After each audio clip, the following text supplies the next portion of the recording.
Listening Test 1, Part 4. You will hear Leonie Steiner talking to an interviewer about her work as a music teacher in a school. For questions 24 to 30, choose the best answer, A, B or C. You have 1 minute to look at Part 4.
I have with me Leonie Steiner, who's had a distinguished career both as a pianist and as a music teacher.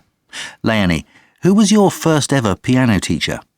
There's a long piano-playing tradition in my family, and from a very early age I was keen to start playing.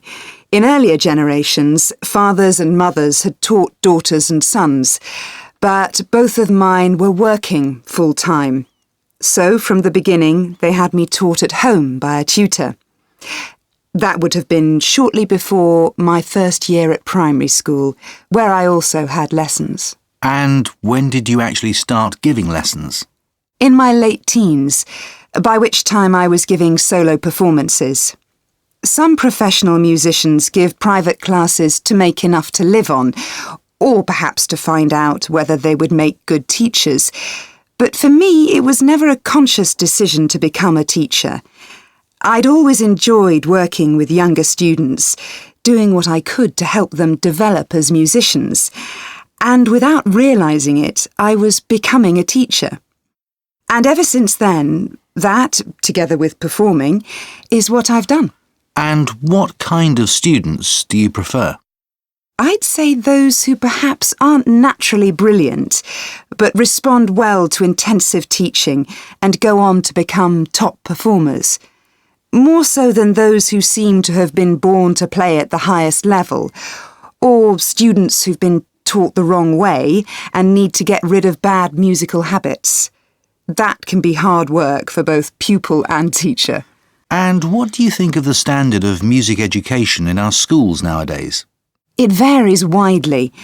I get the impression there's been a general shift away from putting pressure on students to achieve exam success to a more skills-based approach, and I think that's to be welcomed.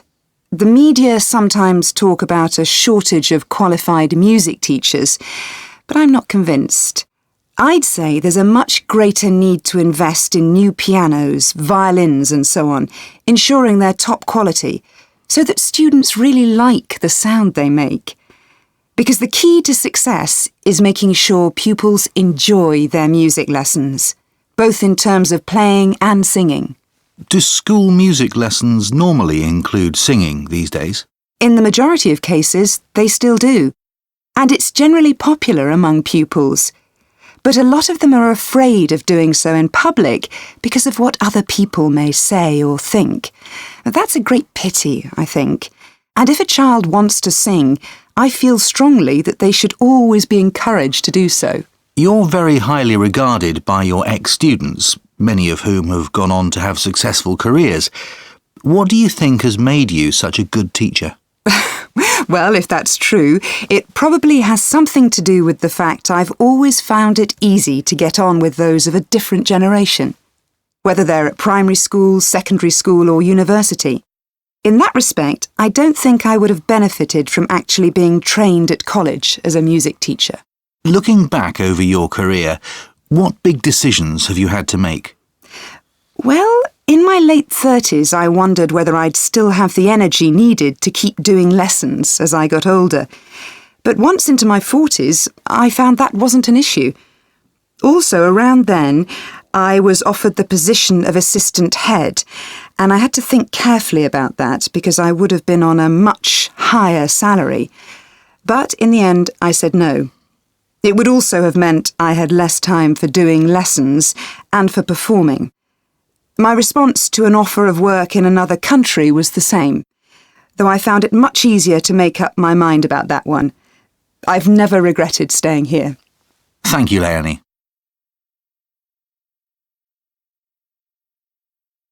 That is the end of part 4.